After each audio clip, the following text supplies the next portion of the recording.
اللہ تبارک و تعالی نے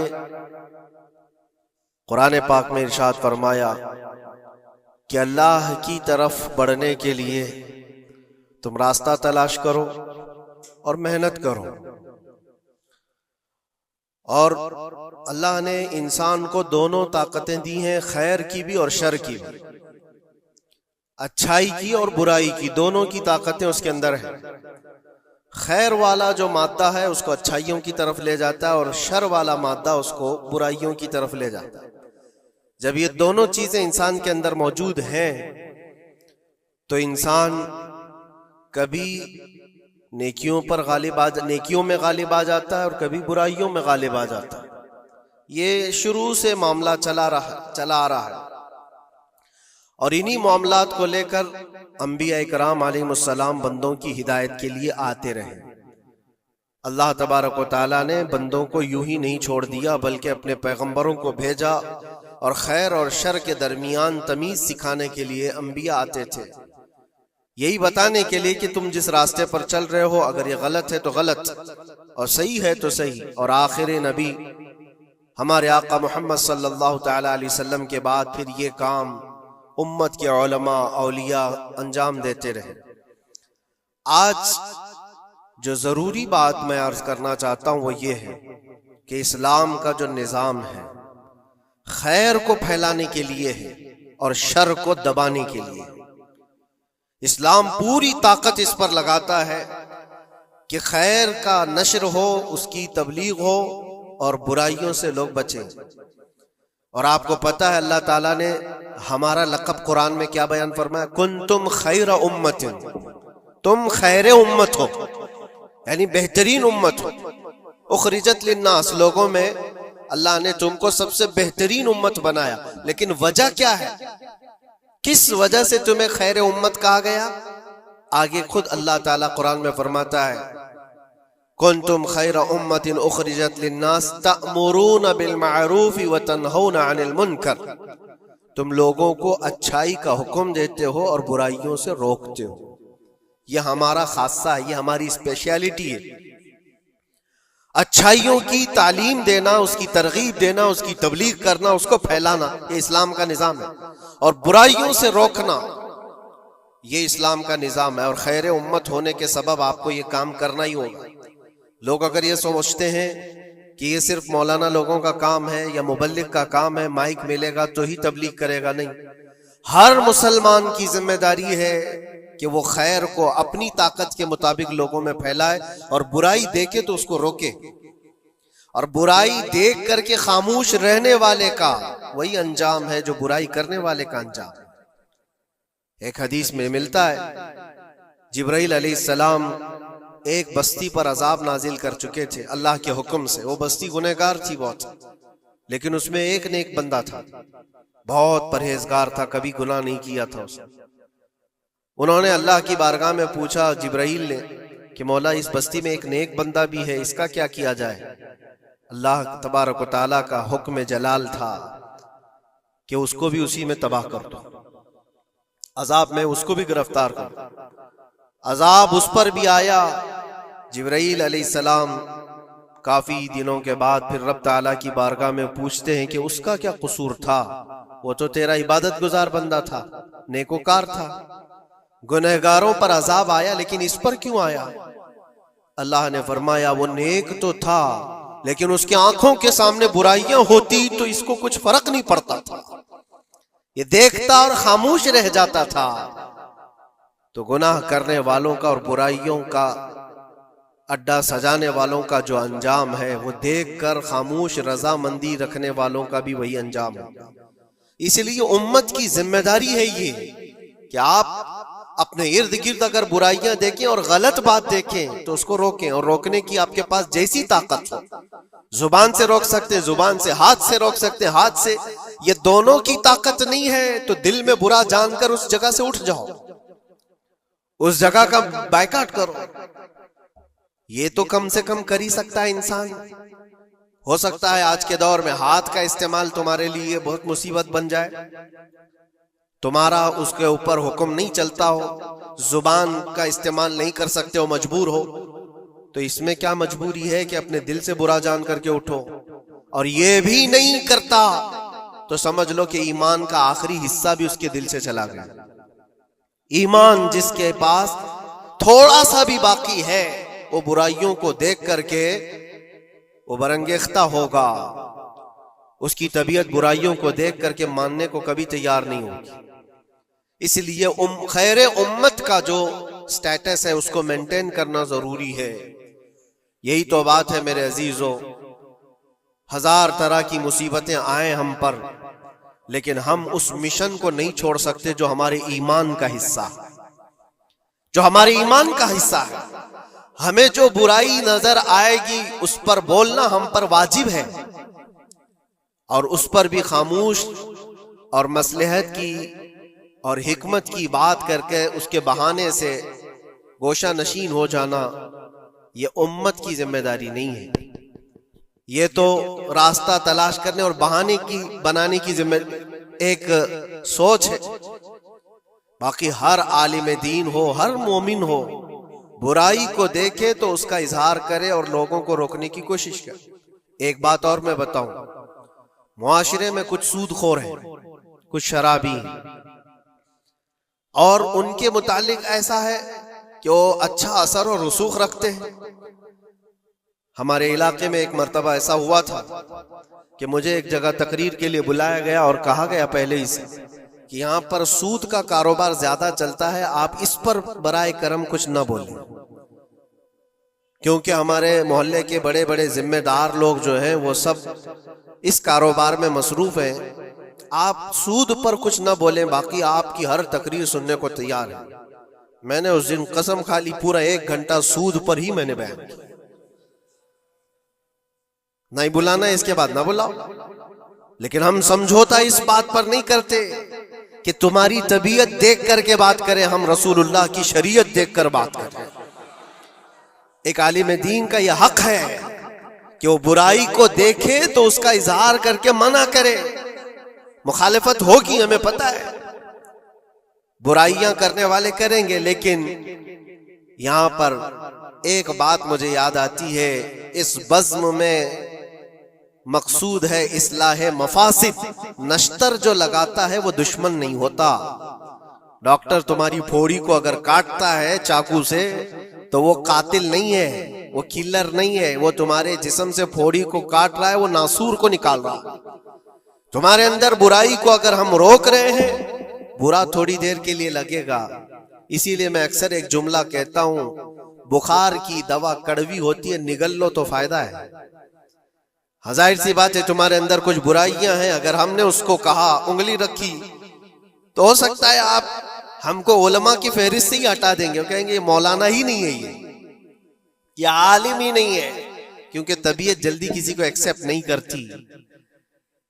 برائیوں سے روکنا ایک بہت بڑی ذمہ داری ہے۔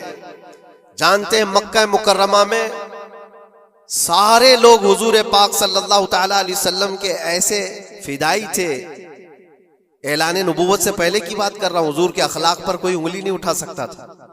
جتنی اچھائیوں کا حضور نے حکم دیا سب کو وہ ایکسپٹ کرتے تھے، مانتے بھی تھے، لیکن جہاں برائیوں کے لیے روکا کہ یہ غلط ہے، اس کو ایکسپٹ کرنے کو طبیعت نہیں مانتی۔ اتنے سالوں سے ہم کرتے آ رہے ہیں، ابھی آپ آ کر روک رہے ہیں، یہی تو دشمنی شروع ہوئی۔ اور ہم یہاں پر اسی بات کے لیے کہتے ہیں کہ یہ اللہ کے نبی صلی اللہ تعالی علیہ وسلم کے فرامین کے مطابق اور قرآن کے مطابق ایک بڑا جہاد ہے۔ برائیوں سے لوگوں کو بچانا، روکنا اور اپنے نفس کو بچانا، یہی جہاد جس کے متعلق حدیث پاک میں ملتا ہے، رجعنا من الجہاد الاصغر الى الجہاد الاکبر۔ جو جنگ ہوتی ہے نا آمنے سامنے میدانوں میں، اس کو حضور نے فرمایا یہ چھوٹا جہاد ہے، اور برائیوں سے لڑنا یہ بڑا جہاد ہے۔ اپنے نفس سے لڑنا جو برائیوں کی طرف ہمیں لے کر کے جاتا ہے، یا برائیوں سے روکنا کسی کو، یہ بڑا جہاد ہے۔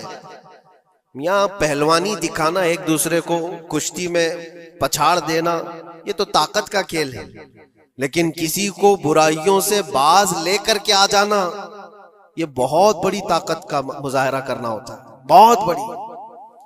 اگر تمہاری زبان سے کوئی بچ گیا برائیوں سے تو سمجھ لو کہ تم نے اس کے ساتھ ایک بہت بڑا کار خیر کیا ہے۔ اللہ کے نبی صلی اللہ علیہ وسلم فرماتے ہیں حضرت علی سے، یا علی لَأَن يَهْدِيَ اللَّهُ بِكَ رَجُلًا خَيْرٌ لَكَ مِنَ الدُّنْيَا وَمَا فِيهَا، اے علی تمہارے ذریعے سے اگر ایک آدمی بھی سیدھے راستے پر آیا تو پوری دنیا کمانے سے بہتر ہے، تمہارے پوری دنیا سے بہتر ہے۔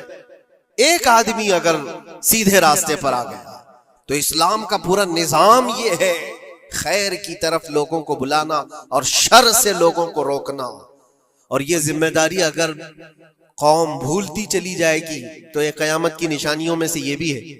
حضور پاک صلی اللہ تعالی علیہ وسلم نے ارشاد فرمایا، لوگ اچھائیوں کا حکم دینا چھوڑ چکے ہوں گے، برائیوں سے روکنا بند کر چکے ہوں گے، حتیٰ کہ ان کے آنکھوں کے سامنے راستوں پر زنا ایسے ہوگا جیسے گدھے جوڑا کھاتے ہیں، جانور زنا کرتے ہیں، اس طرح سے انسان ان کے آنکھوں کے سامنے کیا کریں گے اور یہ کچھ نہیں کہیں گے۔ یہ طبیعت آتی جائے گی تو یہ قیامت کی نشانیوں میں سے۔ آج یہی حالات تو ہے، لوگ یہ کہتے ہیں کہ ان کا مسئلہ ان کے ساتھ، ہم کیا کہیں ان کے لیے؟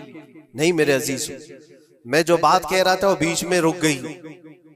معاشرے میں کبھی سود خور ہوتے، شرابی ہوتے، بہت سارے ہیں، اور غلط کاموں میں وہ ملوث ہیں۔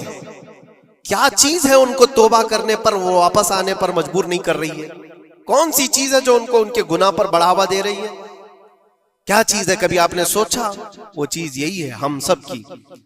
معاشرے میں اگر وہ غلط تھا تو ہم نے اس کے ساتھ دوستی ویسی ہی بنائی رکھی جیسے پہلے تھی، اس کو احساس ہونے ہی نہیں دیا کہ تو نے غلط کیا ہے یا غلط کر رہا ہے۔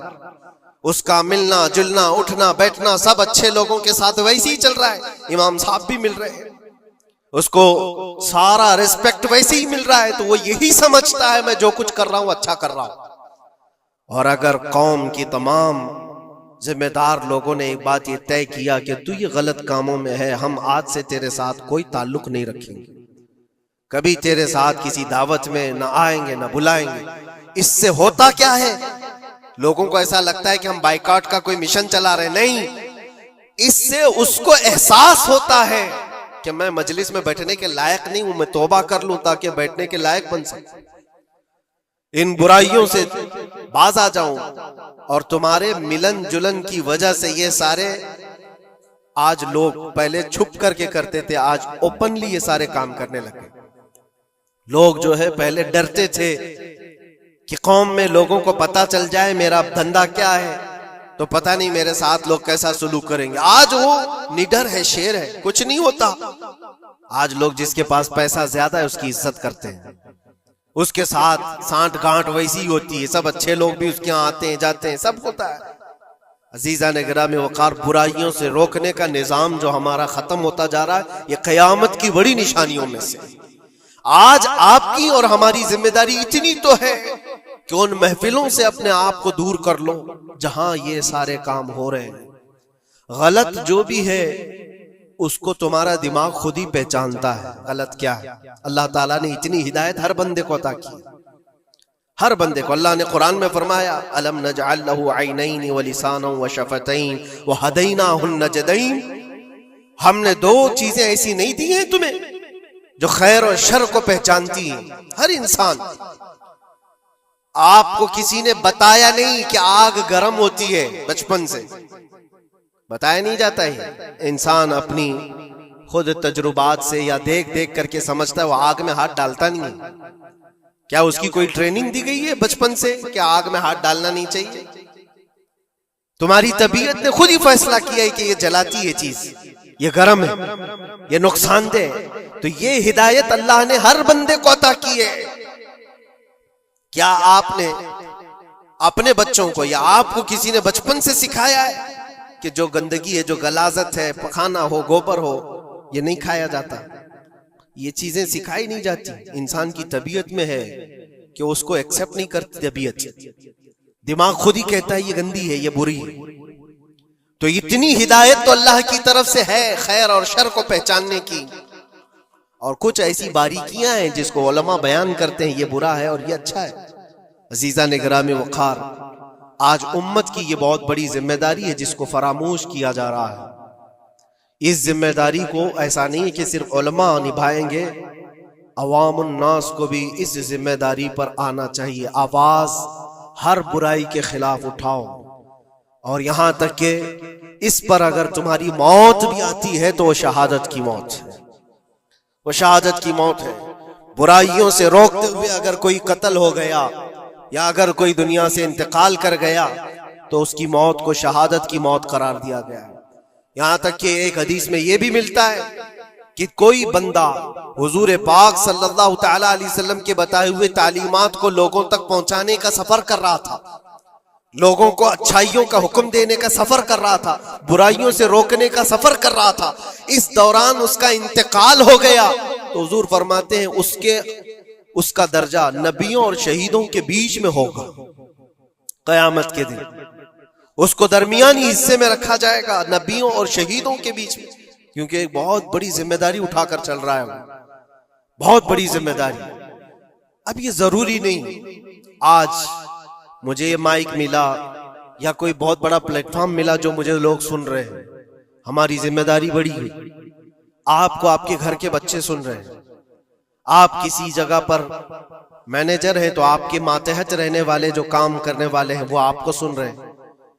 کلکم مسئول عن رعیتہ، یہ حدیث پاک میں ہے، تم میں سے ہر کوئی ذمہ دار ہے اپنے ماتحت رہنے والوں کا، تو ان کو روکنا تمہاری ذمہ داری ہے۔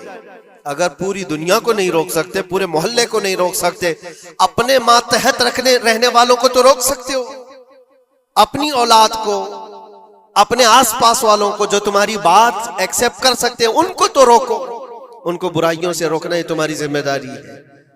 معاشرے کا نظام جو آج ڈس بیلنس ہے اس کی ایک بڑی وجہ یہ ہے کہ ہم نے اس ذمہ داری کو چھوڑ دیا ہے۔ ہوتا کیا ہے میں آپ کو بتاؤں، کچھ گھروں سے ہمیں یہ شکایت ملی، بچے ایسے ہو گئے ویسے ہو گئے، ماں کو الٹا کہہ رہے ہیں، باپ کو گالیاں دے رہے ہیں، آج یہ اپنی مرضی کی چلا رہے ہیں، فلاں ہیں وہ ہے۔ کب تمہیں یہ ہوش آ رہا ہے؟ جب وہ 20-25 سال کے ہو گئے۔ 20-25 سال سے تم صرف اور صرف ان کو واچ کرتے رہے، دیکھتے رہے، اور جب بگاڑ آ گئی تب آپ کو خیال آیا کہ یہ بگڑے ہوئے ہیں۔ ایسا ہے میرے عزیزو، آپ نے اپنی ذمہ داری کا احساس کرنا ہے اس وقت سے جب بچہ ہوش کے آنکھ کھول رہا ہے، اور ہر زمانے میں اس کے ساتھ آپ اچھائی کا حکم دینا اور برائی سے روکنا، یہ انتظام کرتے رہو۔ یہ مت سوچو میرا بچہ بہت اچھا ہے، کبھی آنکھ اٹھا کر کے نہیں دیکھتا کسی، تو اچھا ہے لیکن اس کو اچھے کو بھی نصیحت کی ضرورت ہے، انسان کی طبیعت ہے۔ میں آپ کو بتاؤں، اس کائنات میں سب سے اچھے لوگ کون تھے؟ سب سے اچھے وہ رسول اللہ کے صحابہ، ان سے اچھے کوئی ہیں؟ اور یہ ملتا ہے، بزرگوں نے فرمایا قیامت تک جو سب سے اچھے پیدا ہونے والے تھے اللہ نے ان کو چن کر کے رسول اللہ کا صحابی بنایا، سب سے اچھے لوگ تھے وہ، سب سے اچھے۔ لیکن ان سب سے اچھے لوگوں کو بھی رسول پاک صلی اللہ علیہ وسلم 8 دن سے زیادہ گیپ نہیں دیتے تھے، ان کو نصیحت کرتے رہتے تھے۔ جو دنیا کے سب سے اچھے لوگ ہیں ان کو نصیحت کی ضرورت ہے، تو اس بگڑے ہوئے دور میں ہم سب کو کتنی ضرورت ہے، وہ صرف آپ کو نہیں مجھے بھی ضرورت ہے۔ ہم بھی ڈھونڈنے کے لیے نکلتے ہیں کسی مشائخ کے پاس، بیٹھے وہاں پر ان کی نصیحتیں ہمارے دل پر اثر کریں۔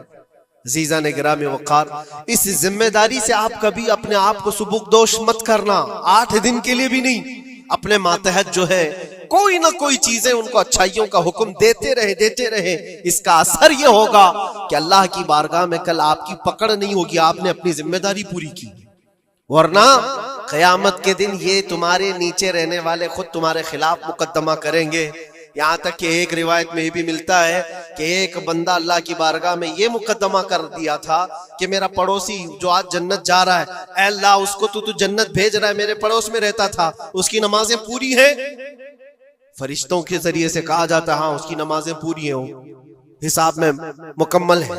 تو یہ مقدمہ اس بات پر کرتا ہے کہ اللہ اس کو روک دے، اتنی دن وہ نماز پڑھتا تھا، ایک دن مجھے بلاتا نہیں تھا، خود اپنی نمازیں تو پوری کر لیا لیکن مجھے ایک دن نہیں بلایا، میں آج جہنم میں جا رہا ہوں۔ تو اسے روک کر کے پوچھا جائے گا کیا تیری یہ ذمہ داری نہیں تھی کہ تیرا پڑوسی تھا، تیری عزت کرتا تھا، تیرے ماتحت تھا، تو ایک دن بھی تو نے خیر کی طرف اس کو نہیں بلایا؟ یہ ذمہ داری آپ سوچو، ہم سب کی یہ ذمہ داری ہے اپنے ماتحت رہنے والوں کے لیے۔ اللہ تبارک و تعالی ہمارے اس نظام کو جو صحابہ اکرام رضوان اللہ تعالی علیہم اجمعین نے قائم فرمایا تھا حضور پاک کی تعلیمات سے، واپس پھر سے وہ زندہ ہو جائے۔ عزیزان